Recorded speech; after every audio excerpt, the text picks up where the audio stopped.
3 ದಿನ ಸಚಿವರುಗಳ ಜೊತೆ ಸಭೆಗಳನ್ನು ಮಾಡಿದ ನಂತರ ಇವತ್ತು ಸಂಜೆ ಮುಖ್ಯಮಂತ್ರಿ ಮತ್ತು ಉಪಮುಖ್ಯಮಂತ್ರಿಗಳ ಜೊತೆಗೂ ರಣದೀಪ್ ಸಿಂಗ್ ಸುರ್ಜೇವಾಲಾ ಅವರು ಮಾತಾಡ್ತಾರೆ.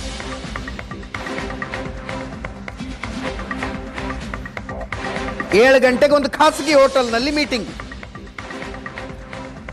ಶಾಸಕರು ಮತ್ತು ಸಚಿವರುಗಳ ಸಭೆಯ ಔಟ್ಕಮ್ ಅನ್ನು ಅವ್ರಿಗೆ ಹೇಳ್ತಾರಂತೆ. ನಿಗಮ ಮಂಡಳಿಯ ನಿರ್ದೇಶಕರು ಅಧ್ಯಕ್ಷರ ಪಟ್ಟಿ ಕೂಡ ಚರ್ಚೆಯಾಗಬಹುದು. 4 MLC ಸ್ಥಾನಗಳ ಖಾಲಿ ಇದ್ದಾವೆ, ನಾಮನಿರ್ದೇಶನ ಆಗಬೇಕಾಗಿದೆ, ಅದರದ್ದು ಒಂದು ಪಟ್ಟಿ ಇದೆ, ಅದು ಚರ್ಚೆಯಾಗಬಹುದು. ಜಿಲ್ಲಾ ಪಂಚಾಯತ್ ತಾಲೂಕು ಪಂಚಾಯತ್ ಚುನಾವಣೆಗಳ ತಯಾರಿ ಕೂಡ ಚರ್ಚೆಯಾಗಬಹುದು.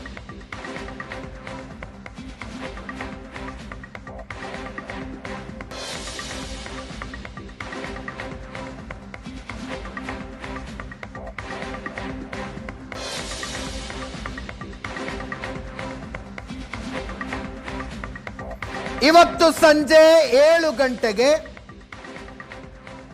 ಮುಖ್ಯಮಂತ್ರಿ ಉಪಮುಖ್ಯಮಂತ್ರಿಗಳ ಜೊತೆಗೆ ರಣದೀಪ್ ಸಿಂಗ್ ಸುರ್ಜೇವಾಲಾ ಅವರ ಸಭೆ.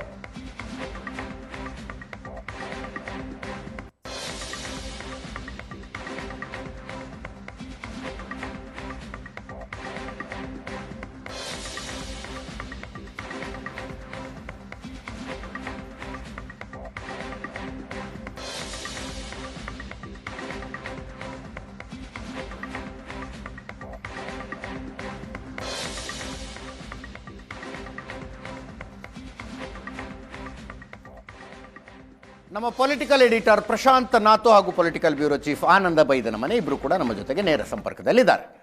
ಆನಂದ, ಪಾಪ ಏನೋ ಪೂರ್ವ ನಿರ್ಧಾರಿತ ಕೆಲಸಗಳಿಂದಾಗಿ ಹೊರಗಡೆ ಇದ್ದು ನಾವೇನೋ ಇಲ್ಲ ಇದು ಬೇಜಾರು ಮಾಡ್ಕೊಂಡೇ ಬಂದಿಲ್ಲ ಅಂತ ಏನಾದ್ರು ಅನಲೈಸ್ ಮಾಡ್ತಾ ಇದ್ದೀವ ಇದನ್ನ, ಅಥವಾ ನಿಜವಾಗ್ಲೂ ಬೇಜಾರು ಮಾಡ್ಕೊಂಡೇ ಬಂದಿಲ್ವಾ?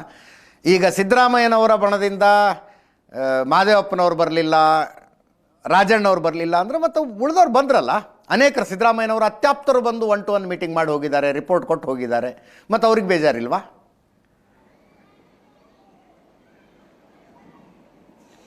ಎಸ್ ಅಜಿತ್, ಹೈಕಮಾಂಡ್ ನಾಯಕರ ಮುಂದೆ ಶಾಸಕರುಗಳು ಕೆಲವೊಂದು ಅಸಮಾಧಾನಗಳನ್ನು ವ್ಯಕ್ತಪಡಿಸಿದ್ರು. ತಮ್ಮ ಇಲಾಖೆಗೆ ಸಂಬಂಧಪಟ್ಟ ಹಾಗೆ ಅನುದಾನಗಳು ಸಿಗ್ತಾ ಇಲ್ಲ ಮತ್ತು ಸಚಿವರುಗಳ ಸಹಕಾರಗಳು ಸಕಾರಾತ್ಮಕವಾಗಿಲ್ಲ ಅಂತಕ್ಕಂಥ ಆರೋಪವನ್ನು ಕೂಡ ಮಾಡಿದ್ರು. ಹೀಗಾಗಿ ಸುರ್ಜೇವಾಲಾ ಅವರು ಸಚಿವರ ಜೊತೆ ಚರ್ಚೆ ಮಾಡ್ತಾರೆ ಅಂತಕ್ಕಂಥ ಮಾತನ್ನು ಹೇಳಿದ್ರು. ಹಾಗಾಗಿ ಅಧಿಕೃತವಾಗಿ 3 ದಿನಗಳನ್ನು ನಿಗದಿ ಮಾಡಲಾಗಿತ್ತು. 33 CM DCM ಸೇರಿದ ಒಟ್ಟು 33 ಜನ ಸಚಿವರುಗಳ ಪೈಕಿ ಈಗ 27 ಜನ ಸಚಿವರ ಜೊತೆ ಚರ್ಚೆಯನ್ನು ಮಾಡಲಾಗಿದೆ. ನಾವಿಲ್ಲಿ ಗಮನಿಸಬೇಕಾಗಿರ್ತಕ್ಕಂಥ ವಿಚಾರ ಅಂತಂದ್ರೆ, ಹೈಕಮಾಂಡ್ ಕೊಟ್ಟಿರ್ತಕ್ಕಂಥ ಸೂಚನೆ ಹಿನ್ನೆಲೆಯಲ್ಲಿ ಬಹುತೇಕ ಎಲ್ಲ ಸಚಿವರುಗಳು ಬಂದು ತಮ್ಮ ಅಭಿಪ್ರಾಯಗಳನ್ನು ಹೇಳುವ ಪ್ರಯತ್ನ ಮಾಡಿದ್ದಾರೆ. ಇಲಾಖೆಯಲ್ಲಿ ಕೈಗೊಂಡಿರತಕ್ಕಂಥ ಕ್ರಮಗಳ ಬಗ್ಗೆ ಮತ್ತು ಮುಂದಿನ ಕಾರ್ಯಯೋಜನೆಗಳ ಬಗ್ಗೆ ಸುರ್ಜೇವಾಲಾ ಅವರಿಗೆ ಮಾಹಿತಿಯನ್ನು ಕೊಟ್ಟಿದ್ದಾರೆ. ಈ ಕುರಿತಾಗಿರುವಂತಹ ವರದಿಯನ್ನ ಕಳೆದ 2 ತಿಂಗಳ ಹಿಂದೆ ಈಗಾಗಲೇ ಹೈಕಮಾಂಡ್ ತೆಗೆದುಕೊಂಡಿತ್ತು. ಅಧಿಕೃತವಾಗಿ ಒಂದು ಬುಕ್ಲೆಟ್ ಮೂಲಕ ಈಗಾಗಲೇ ಎಲ್ಲ ಸಚಿವರು ಕೂಡ ತಮ್ಮ ಇಲಾಖೆಯಲ್ಲಿ ಮಾಡಿರ್ತಕ್ಕಂಥ ಕಾರ್ಯಕ್ರಮಗಳ ಬಗ್ಗೆ ಸಂಪೂರ್ಣವಾದ ಮಾಹಿತಿಯನ್ನು ಹೈಕಮಾಂಡ್ ಕೊಟ್ಟಿದ್ರು. ಇವತ್ತು ಸುರ್ಜೇವಾಲಾ ಮುಂದೆ ಅದೇ ರೀತಿಯಾಗಿರ್ತಕ್ಕಂಥ ಮಾಹಿತಿಯನ್ನು ಎಲ್ಲರೂ ಕೂಡ ಈ ಸಚಿವರು ಕೊಟ್ಟಿದ್ದಾರೆ. ಇಲ್ಲಿ ಇನ್ನೊಂದು ಗಮನಿಸಬೇಕಾಗಿರ್ತಕ್ಕ ವಿಚಾರ ಅಂತಂದ್ರೆ, ರಾಜಣ್ಣ ಮತ್ತು ಮಹದೇವಪ್ಪ ಇವರಿಬ್ಬರ ಗೈರು ಹಾಜರಿ ಬಗ್ಗೆ ಸಹಜವಾಗಿ ಚರ್ಚೆ ಆಗ್ತಾ ಇರತಕ್ಕಂಥದ್ದು.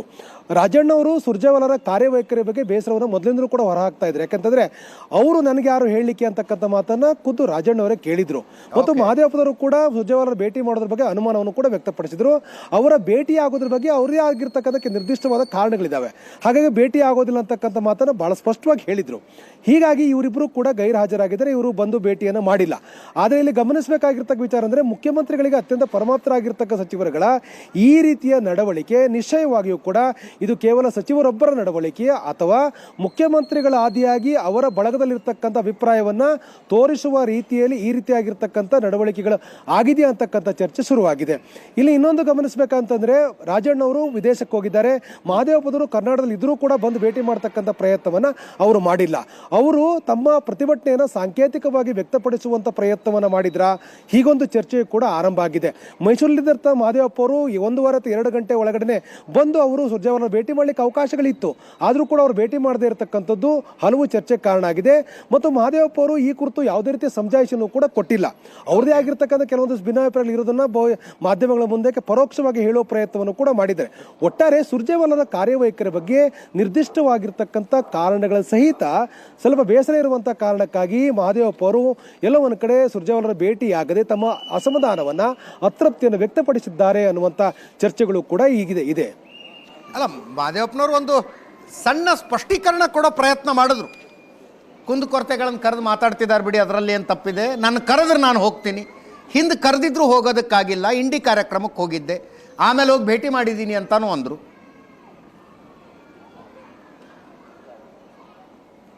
ಎಸ್ ಅಜಿತ್, ಬಿಜಾಪುರ ಜಿಲ್ಲೆ ಇಂಡಿ ತಾಲೂಕಿನಲ್ಲಿ ನಡೆದಂಥ ಕಾರ್ಯಕ್ರಮದಲ್ಲಿ ಮಹದೇವಪ್ಪ ಭಾಗವಹಿಸಿದ್ರು. ಬರಬೇಕಾದ ತಡವಾಗಿತ್ತು. ತಡವಾದ ಸಂದರ್ಭದಲ್ಲಿ ಸುರ್ಜೇವಾಲಾರನ್ನ ಖಾಸಗಿ ಹೋಟೆಲ್ ಭೇಟಿ ಮಾಡಿದೆ ಅಂತಕ್ಕಂಥ ಮಾತನ್ನು ಮಹದೇವಪ್ಪ ಹೇಳ್ತಾ ಇದ್ದಾರೆ.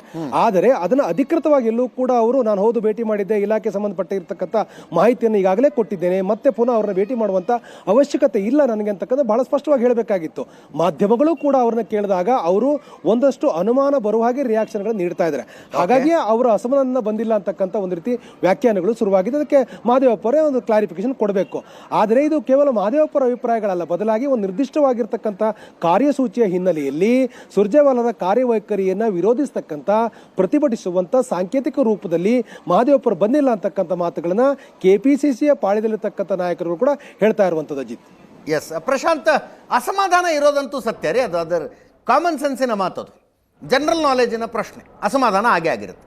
But what is the gravity of it, what is the intensity of it? ನೀವು ಮೀಟಿಂಗ್ ಮಾಡ್ಕೊಳ್ಳಿ, ನಾನು ಬರೋದಿಲ್ಲ ಅಂತ ಹೇಳುವಷ್ಟರ ಮಟ್ಟಿಗೆ ಹೋಗಿದೆಯಾ? ಅದೇ ಆಶ್ಚರ್ಯಕರ ರೀತಿಯಲ್ಲಿ ಸಿದ್ದರಾಮಯ್ಯನವರ ಪೂರ್ತಿ ಗುಂಪು ಇದನ್ನು ಒಂದು ರೀತಿ ಬಹಿಷ್ಕಾರ ಮಾಡದಂತೆ ಕಾಣ್ತಿಲ್ಲ. ಮಾಡಿಲ್ಲ. ಸಂತೋಷ್ ಲಾಡ್ ಹೋಗಿದ್ದಾರೆ, ಜಾರಕಿಹೊಳಿ ಹೋಗಿದ್ದಾರೆ, ಇವರೆಲ್ಲರೂ ಹೋಗಿದ್ದಾರೆ. ಆದರೆ ರಾಜಣ್ಣ ಮೊದಲಿಂದಲೂ ಕೂಡ ಒಂದು ಸ್ಟ್ಯಾಂಡ್ ತೆಗೆದುಕೊಂಡಂತೆ ಕಾಣ್ತಾ ಇತ್ತು. ಅದರ ಜೊತೆಗೆ ಎಚ್ ಸಿ ಮಹದೇವಪ್ಪ ಕೂಡ ಆ ಒಂದು ಸ್ಟ್ಯಾಂಡನ್ನು ತೆಗೆದುಕೊಂಡಿದ್ದಾರೆ. ಅದರ ಅರ್ಥ ಪೂರ್ತಿ ಗುಂಪು ಹೊರಗುಳಿದಿದೆ ಅಂತಕ್ಕಂಥದ್ದಿಲ್ಲ. ಆದರೆ ತಮ್ಮ ಅಸಮಾಧಾನವನ್ನು, ಬೇಸರವನ್ನು, ಬೇಗುದಿಯನ್ನು ರಿಜಿಸ್ಟರ್ಡ್ ಮಾಡಿಸುವುದಕ್ಕೋಸ್ಕರ ಇಬ್ಬರು ಬರ್ತಾ ಇಲ್ಲ ಅಂತಕ್ಕಂಥದ್ದು ಮೇಲ್ನೋಟಕ್ಕೆ ಸ್ಪಷ್ಟವಾಗಿ ಕಾಣ್ತಾ ಇದೆ. ಅಂದರೆ ಇದೊಂದು ಟಾಕಿಂಗ್ ಪಾಯಿಂಟ್ ಕೂಡ ಆಗಲಿ ಅನ್ನೋದು ಕೂಡ ಉದ್ದೇಶ ಇರಬಹುದು.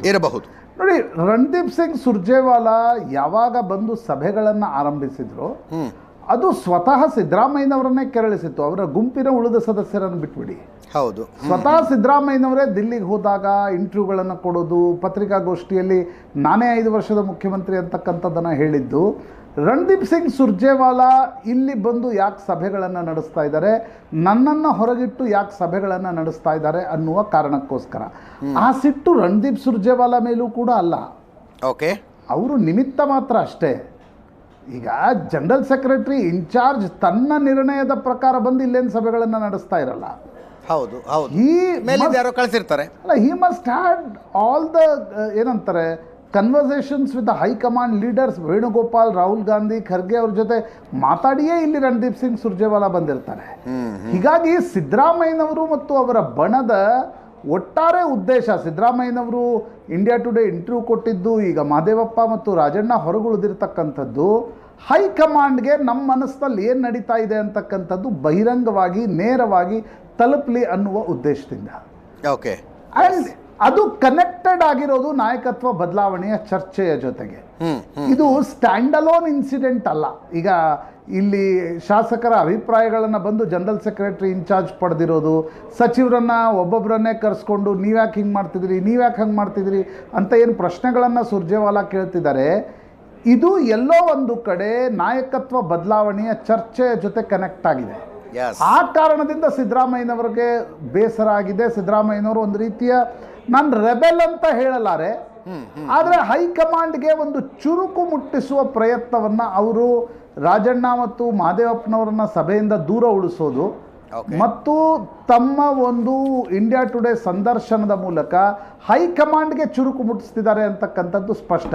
ಇಲ್ಲಿ ಸುರ್ಜೇವಾಲಾ ವಿರುದ್ಧ ಅಸಮಾಧಾನ, ಬೇಸರ ಅಂತಕ್ಕಂಥದ್ದು ಮೇಲ್ನೋಟಕ್ಕೆ ಹೌದಾದರೂ ಕೂಡ ಸುರ್ಜೇವಾಲಾ ಏಕಪಕ್ಷೀಯವಾಗಿ ಬಂದೇನು ಬೆಂಗಳೂರಲ್ಲಿ ಸಭೆಗಳನ್ನು ನಡೆಸ್ತಾ ಇಲ್ಲ. ಆ್ಯಂಡ್ ಸುರ್ಜೇವಾಲಾರಿಗೆ ಗೊತ್ತಿದೆ, ಕರ್ನಾಟಕದಲ್ಲಿ ಏನೇ ಮಾಡಬೇಕಾದ್ರೂ ರಾಹುಲ್ ಗಾಂಧಿ ಪರ್ಮಿಷನ್ ಇಲ್ಲದೆ ಇದನ್ನು ಮಾಡಬಾರ್ದು, ಮಾಡಿದರೆ ವಿಪರೀತಕ್ಕೆ ಹೋದರೆ Yes. ಅದರಲ್ಲಿ ತಾನು ಕ್ರಾಸ್ ಫೈರಲ್ಲಿ ಸಿಕ್ಕೊಳ್ತೀನಿ ಅಂತಕ್ಕಂಥದ್ದು ಸುರ್ಜೇವಾಲ್ರಿಗೂ ಗೊತ್ತಿಲ್ಲದ ವಿಚಾರ ಅಲ್ಲ. ಎಸ್, ಆ ಕಾರಣದಿಂದ ಅಜಿತ್ ಇದು ಇಡೀ ಎಕ್ಸಸೈಸನ್ನು ಮತ್ತು ಆ ಎಕ್ಸಸೈಸ್ಗೆ ಸಿದ್ದರಾಮಯ್ಯನವರು ಮತ್ತು ಅವರ ಬೆಂಬಲಿಗರ ವಿರೋಧವನ್ನು ನಾಯಕತ್ವ ಬದಲಾವಣೆಯ ಚರ್ಚೆಯ ಜೊತೆ ನೋಡಬೇಕಾಗತ್ತೆ. ಎಸ್.